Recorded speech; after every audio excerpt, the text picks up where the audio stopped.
हमारे वरिष्ठ नेता शरद पवार जी, डी राजा साहब, त्रुचि शिवाजी, मैं गुस्ताखी करूंगा।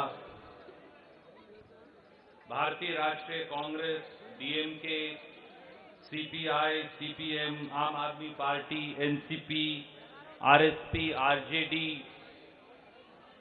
आरएलडी, उनके वरिष्ठतम नेता मंच पर मौजूद हैं, सांसदगण मौजूद हैं, जेडीयू, जेएमएम, मैं उन सब का सबसे पहले आज एक देश में रचे जा रहे नए इतिहास के मौके पर कोटि कोटि धन्यवाद भी करता हूं और बहुत बहुत स्वागत भी करता हूं।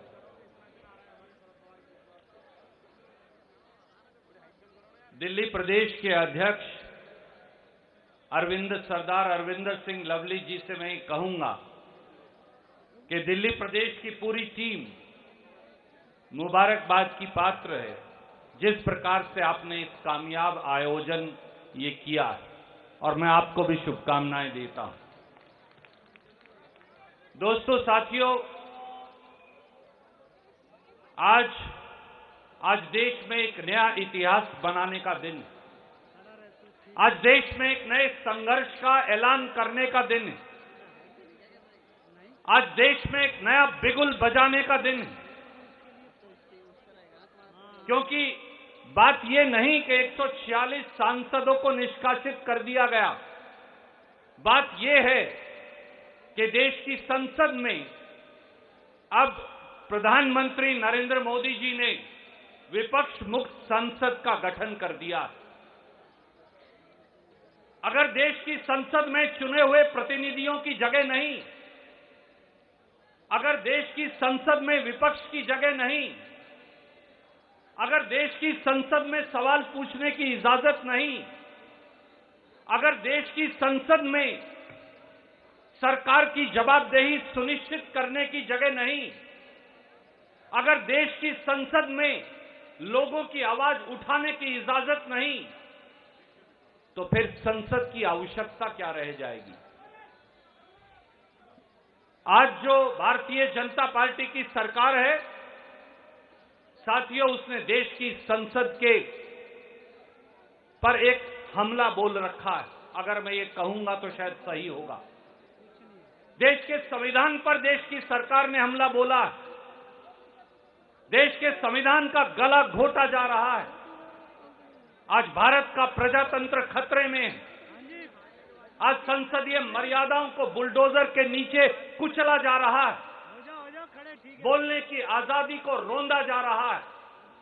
तो ऐसे में कम से कम भारतीय राष्ट्रीय कांग्रेस और इंडिया गठबंधन के साथी चुप नहीं रहेंगे। हम आखिरी सांस तक लड़ेंगे। 140 करोड़ देशवासियों के लिए लड़ेंगे, संसद के लिए लड़ेंगे, संसदीय मर्यादाओं के लिए लड़ेंगे, संविधान के लिए लड़ेंगे। देश की संसद पर हमला हो जाए, देश की संसद के अंदर लोग घुस जाएं।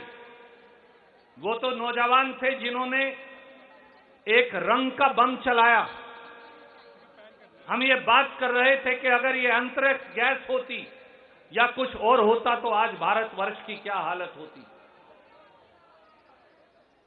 और राहुल गांधी जी ने सही कहा, महंगाई और बेरोजगारी का आलम जब तक इस देश में रहेगा, कोई ना कोई ऐसी दुर्घटना होती रहेगी। आज इंडिया अलायंस के सारे साथी इकट्ठे हुए। ये देश में रहेगा, कोई ना कोई ऐसी दुर्घटना होती रहेगी। आज इंडिया अलायंस के सारे साथी इकट्ठे हुए। ये एक सुखद संदेश है 140 करोड़ भारतीयों के लिए।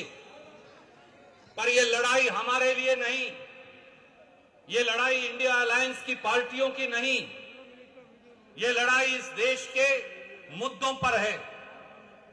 ये लड़ाई इस देश में फैली 45 साल की भीषणतम बेरोजगारी के खिलाफ है।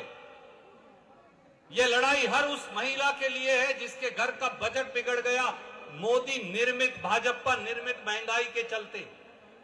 ये लड़ाई आर्थिक विषमता के खिलाफ है, जहां मुट्ठी भर लोगों के पास देश की 60% संपत्ति है। और 82 करोड़ लोग 2 जून की रोटी के लिए तरस रहे हैं।